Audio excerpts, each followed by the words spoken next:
ছাড়াই আপনি তাকে বহিষ্কার করেছেন। আপনি কোনো কারণ দর্শানোর নোটিশ দিয়েছেন সেখানে?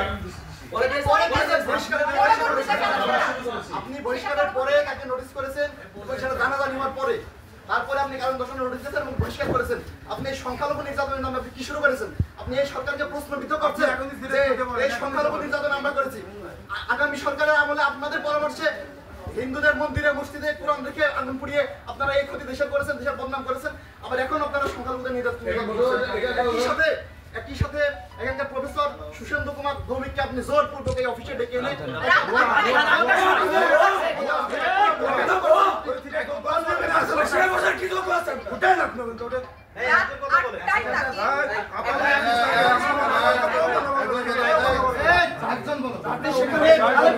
আপনি আরো দুইজনকে কোন প্রকার তাদের যে প্রয়োজন আছে শিক্ষকের কোন প্রকার চাহিদা ছাড়া আপনি সেখানে নিয়োগ দেন।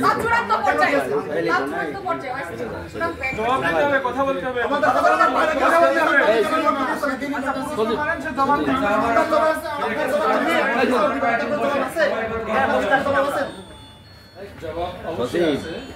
বলেন আপনার জবাব শুনে কি আমরা যে কথাগুলো বললাম একটাও যদি ইন্ডিগেল হয় আপনি সেটা প্রোটেস্ট করবেন, তাছাড়া আপনি ঠান্ডা মাথায় আমাদের ঠান্ডা করার চেষ্টা করবেন না।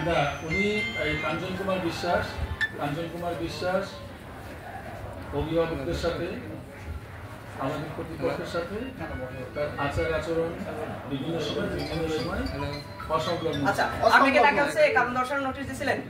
কখন দিয়েছিলেন? কবে দিয়েছেন আপনি? আপনি আগে হচ্ছে কেন তাকে বরখাস্ত করছেন, পরে কেন কারণ দর্শানোর প্রত্যাহার করেছি, প্রসিডিউর ঠিক ছিল। হ্যাঁ, কেন দিয়েছেন আপনি? পরে সেটা মানুষের কাছে জানার পরে যখন কানাকানি হয়েছে, যখন পত্রিকাতে আসার সম্ভাবনা তৈরি হয়েছে, তখন আপনি একটা প্রসিডিউর মেইনটেইন করতেছেন। আপনি একদম ইললিগাল কাজ করেছেন, এটাকে আপনি স্বীকার করতে হবে। হ্যাঁ, ইললিগাল করেছেন আপনি স্বীকার করছেন না কেন? আপনার দায় আপনার স্বীকার করতে হবে। আমাদের মেয়েরা যখন প্রথম আসে সেদিন আপনি কি বলেছিলেন যে প্রাইভেট বিশ্ববিদ্যালয়ের মেয়েদের অর্থের যোগান কোথা থেকে আসে আপনি নাকি সেটা জানেন? আপনার কয়টা মেয়ে পরিচিত আছে যে প্রাইভেট ইউনিভার্সিটিতে? আপনি মেয়েদেরকে এভাবে কেন বলেছেন? আপনার মতো একটা সম্মানীয় ব্যক্তি মেয়েদের সম্পর্কে কিভাবে এই কথা বলে? কয়টা মেয়ের সাথে আপনার পরিচয় আছে? এই তথ্য কোথায় নিয়েছেন আপনি? তথ্য দেন। কয়টা মেয়েকে চেনেন আপনি যে তারা অনৈতিকভাবে অর্থ উপার্জন করে? আপনি সেসব মেয়েদেরকে আপনি কেন বলেন প্রমাণ ছাড়া কথা? উত্তর না দিতে পারলে আপনি নেমে যাবেন। আপনি বলেছেন যে ওই ইডেনে পড়ে ইতিহাস বলতে আপনি কি বুঝান বলেন? ইতিহাস কি? ইতিহাস বলে কি? বলেন আপনি বলেন। নেগেটিভ নাকি কি এটা পজিটিভ?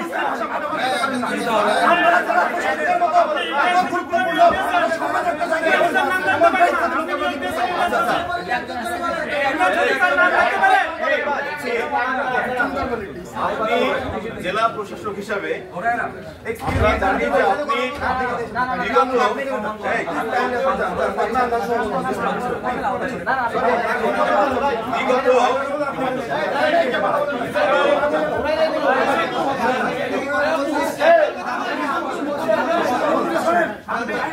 জানি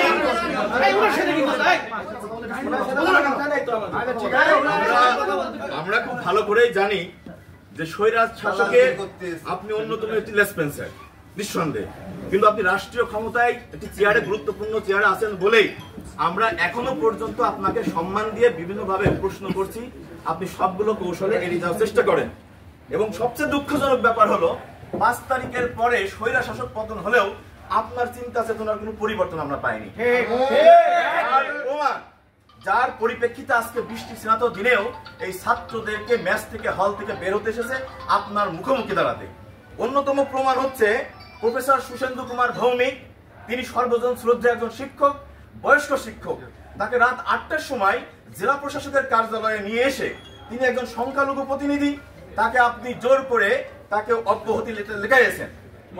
এইটাই প্রমাণ করে যে আপনি মূলত এই বর্তমান অন্তর্বর্তীকালীন সরকারে প্রশ্নবিদ্ধ করা, যে আপনি চাচ্ছেন যে সংখ্যালঘুদের উপরে যে নির্যাতন হচ্ছে এটারই একটি ভূমিকা আপনি প্রয়োগ ঘটাতে চাচ্ছেন।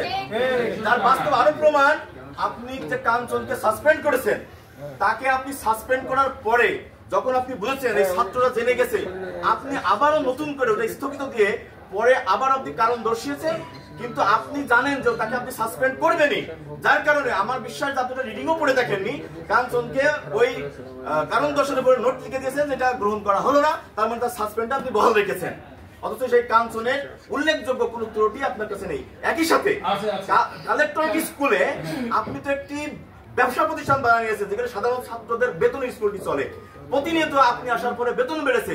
আমরা কারণ খুঁজতে জানতে পারলাম আপনার অফিসের এডিসি আপনার নাজিরকে আপনি মাসোহারার চিঠি করে দিয়েছেন তাদের কাছে। ছাত্ররা তোমরা কি বুঝতে পারছো? এখানকার এডিসির নামে নাজিরের নামে পার মান্থ ৮,০০০, কারণ নামে ৫,০০০ করে তাদের ছাত্রদের বেতনের টাকা মাসোহারা। কি কারণে? মাসোহারা না, তার দায়িত্ব পালন করে। হ্যাঁ, শব্দটা মাসোহারা না, আপনি তখন তো জেলা প্রশাসক, আপনার সভাপতি, এডিসির আবার কি দায়িত্ব? প্রিন্সিপাল আছে। এটা গেল এক। দুই হচ্ছে চক্ষু হসপিটালে আমরা ইতিমধ্যে অনেক কথা শুনতেছি। চক্ষু হসপিটাল এটা অন্ধ কল্যাণ সমিতির একটি প্রতিষ্ঠান, সাধারণ নাগরিকদের টাকায় চলে। এই প্রতিষ্ঠানে এই এডিসি জেনারেলকে পার মান্থ ৩০,০০০ টাকা ওখান থেকে মাসোহারা তোলে প্রতি মাসে। এবং উনি যে কাজটি করেছেন, সর্বজন শ্রদ্ধেয় একমাত্র সবচেয়ে সিনিয়র চোখের ডাক্তার আব্দুল হালিমকে তিনি যে ভাষায় হুমকি দিয়েছেন তা একটা ছাত্র লীগের লিডারই ছাড়া ডিসির পক্ষে সেটা সম্ভব। উনি বলেছেন, রেকর্ড আমাদের কাছে আছে, সাংবাদিকরা চাইলে আমরা সেটা দিব। উনি বলেছেন যত দ্রুত সম্ভব তুই এখান ঝিনাইদহ থেকে চলে যাবি, তোর চক্ষু হসপিটালে যেন আমি না দেখি। অথচ আব্দুল হালিম যদি চোখের হসপিটালে না আসে, এই ঝিনাইদহ অঞ্চলের মানুষ চোখে চিকিৎসা হবে না।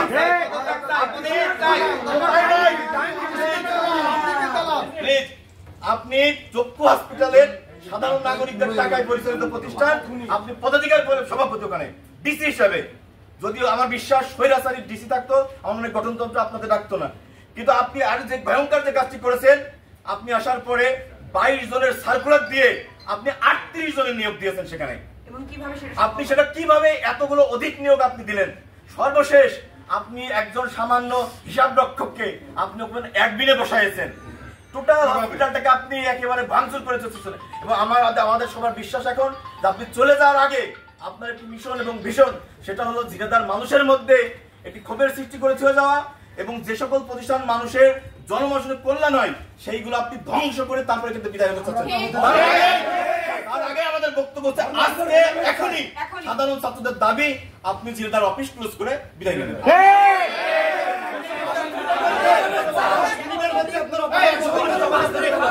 আপনি যে কথা বলছেন কেন? আপনি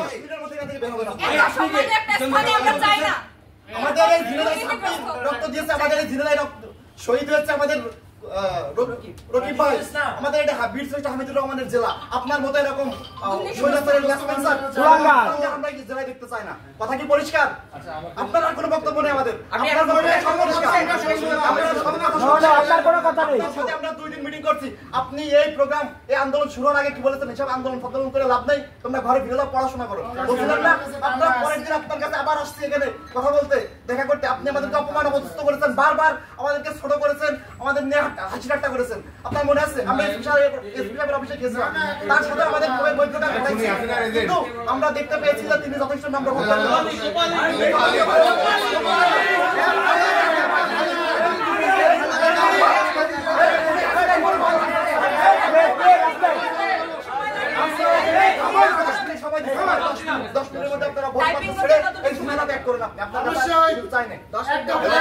আপনি যদি মনে করেন যে এই ছাত্রদের মুখোমুখি আপনি হবেন, আমি মনে করি যে সেটা আপনার বিব্রতকর পরিস্থিতিতে আপনি পড়বেন।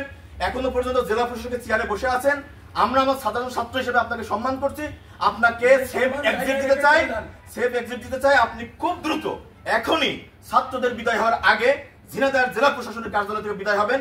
যদি এখনো ভেবে থাকেন যে আপনি গোপালগঞ্জের শক্তি নিয়ে ঝিনাইদহ নিয়ন্ত্রণ করবেন, আপনি ভুল করতেছেন। কিন্তু 5 তারিখের পরে এখনো পর্যন্ত আপনার বিহেভিয়ারের কোনো পরিবর্তন হয়নি, আপনার সিদ্ধান্তের কোনো পরিবর্তন হয়নি। এবং আপনি যে আমাদের কাছে অনেকগুলো রেকর্ড আছে, আমরা সার্চ দিয়েছি জেলা প্রশাসক ব্যাপারে অভিযোগ সাধারণ জনগণের যে তথ্যগুলো আছে সেগুলো আপনার জন্য সম্মানজনক হবে না। এই জন্য এখনো পর্যন্ত বলি যে আপনি দ্রুত ঝিনেদা পরিত্যাগ করে ঝিনেদা এই ছাত্রদের যে দাবি সেই সাথে আপনি একমত পোষণ করে ফেলেন। যেতে পারছি না। আপনি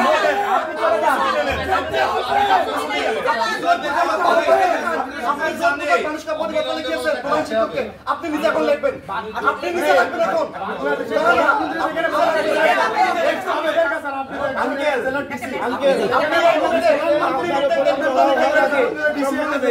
আপনি কেন পদত্যাগ করবেন? সম্মানে বেরিয়ে যান। আপনি এই মুহূর্তে আপনার পেপার রেডি করেন, দেখুন অবধিতে বের হবেন। এই আন্দোলনে সারা বাংলাদেশে বেশি ভূমিকা রেখেছে প্রাইভেট ইউনিভার্সিটির মেয়েরা। সেই মেয়েদের নিয়ে প্রাইভেট ইউনিভার্সিটির আন্দোলনের কারণেই, কারণ আপনাদের মতো রেসপন্সে যারা সচিবালয় ছিল তারা কিন্তু পাবলিক ইউনিভার্সিটি বন্ধ করে দিয়েছিল, এই আন্দোলন তাদের বন্ধ হয়ে যায়। এবারের আন্দোলন কিন্তু প্রাইভেটের ছেলে মেয়েরাই, প্রাইভেট ইউনিভার্সিটির ছেলে মেয়েরা তারা চালিয়ে গেছে। আপনি সেই প্রাইভেট ইউনিভার্সিটির মেয়েদের নিয়ে যে মন্তব্য করেছেন তা জেলা প্রশাসকের চেয়ারে থেকে অত্যন্ত লজ্জাজনক। আমার বিশ্বাস আপনাকে লজ্জা পাওয়া উচিত। আপনি বলেছেন প্রাইভেটে পড়া মেয়েদের টাকার উৎস কোথায়, তারা বাড়ির থেকে টাকা দেয় না। আমরা যখন 14 তারিখের মতন স্মারকলিপি দিতে আসি আপনি এই কথাটা বলেছেন।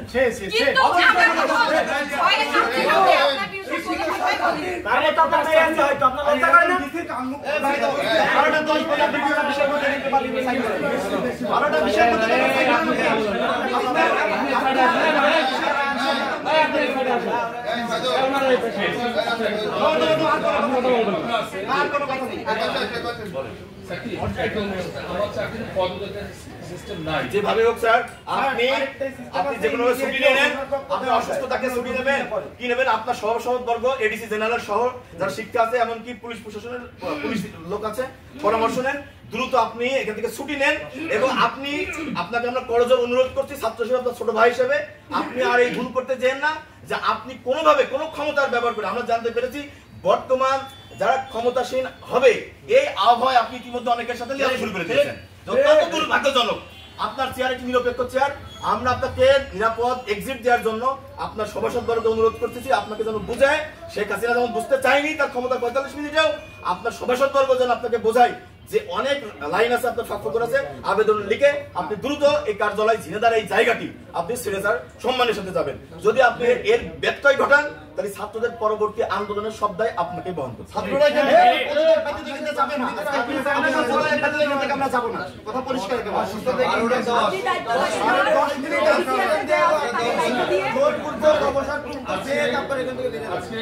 আজকে যে মিটিংটা আমরা করলাম, আমরা দুজন তো ছিলেন, আমরা আপনাদের স্পিরিটের বিরুদ্ধে কোনো কথা বলেছি? আপনারা আমাদের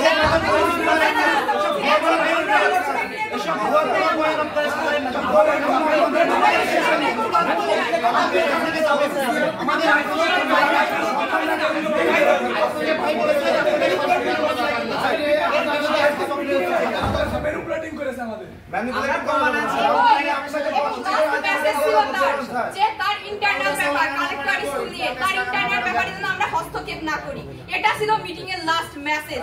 তার ইন্টারনাল ব্যাপারে কি সে ইচ্ছা যা ইচ্ছা তাই করতে পারে? আমার জেলার আপনার ইন্টারনাল হয় কিভাবে? ঝিনেদা আমার জেলা, আমাদের জেলা, আপনার ইন্টারনাল, আপনার কোনো কিছু ইন্টারনাল নাই, শুধুমাত্র আপনার ব্যক্তি বেডরুম ছাড়া সবকিছু ওপেন। আপনার ইন্টারনাল হবে কিভাবে?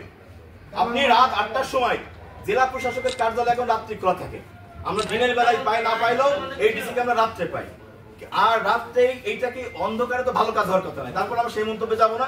আপনি রাত 8টার সময় একজন বয়স্ক হিন্দু টিচারকে আপনি তাকে তুলে নিয়ে আসা হয়েছে এবং তাকে যে প্রস্তাব দিয়েছেন সে সব আমার কাছে রেকর্ড আছে। আমি বললাম না যে আপনাকে আর বিব্রত করতে চাই না, কারণ আপনাকে বিব্রত করা মানে আমি জেলার ডিসিকে বিব্রত করছি। আপনাকে আমরা সেফ এক্সিট দিতে চাই। এরপরেও যদি আপনার কোনো ব্যাপারে থাকে বাদ বাকি ঘটনাগুলো আপনাকেই বহন করতে হবে এবং ছাত্ররা নিচে যারা শত শত ছাত্র আছে তাদের একটাই দাবি আপনাকে সম্মানের সাথে বিদায় নিতে হবে।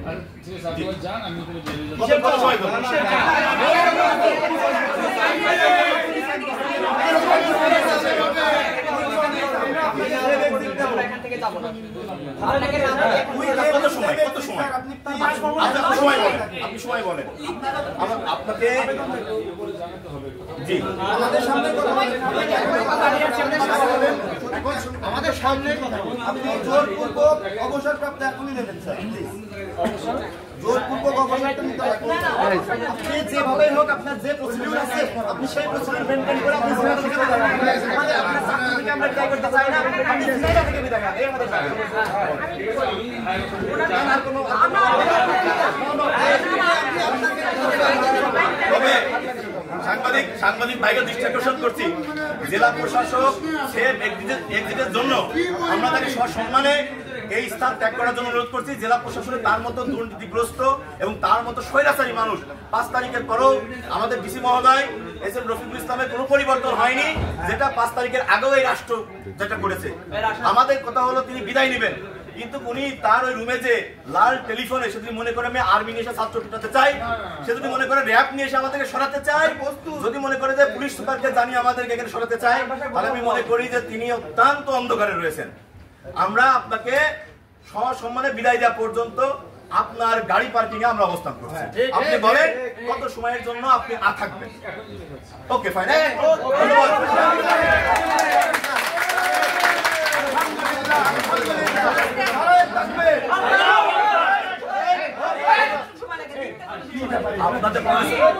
আপনাদের এই আপনি কথা বলেন, আমার চাকরিতে রিজাইনের বিষয়টা নাই, আমি বলে জানাবো, বলে আমি চলে যাবো। আপনি অসুবিধা গিয়ে এডিসি জেনারেল অথবা এডিসি শিক্ষা অথবা আপনি স্থানীয় সরকার যে এডিসি আছেন তাদের কাছে আপনি দায়িত্ব হস্তান্তর করে দেন, দিয়ে আপনি বিদায় নেন বা আমাদের রুলস এবং আমরা এটাও দেখতে চাই যে আপনি কি বলে বিদায় নিয়েছেন, আপনি কি বাক্য বলে এখান থেকে বিদায় নিয়েছেন, আমরা এখানে কপি নিয়ে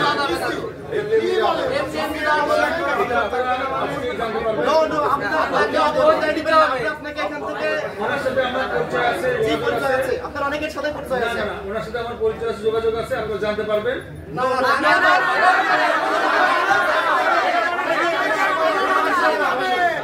বিষয় না তো, এটা সবার বিষয়।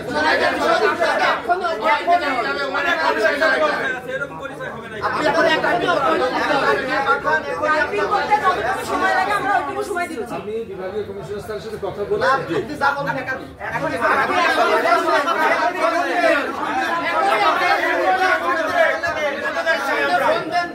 কথা বলেন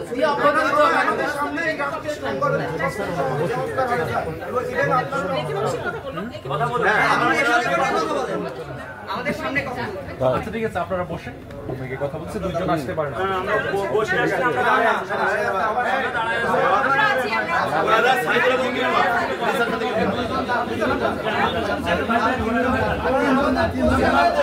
আমরা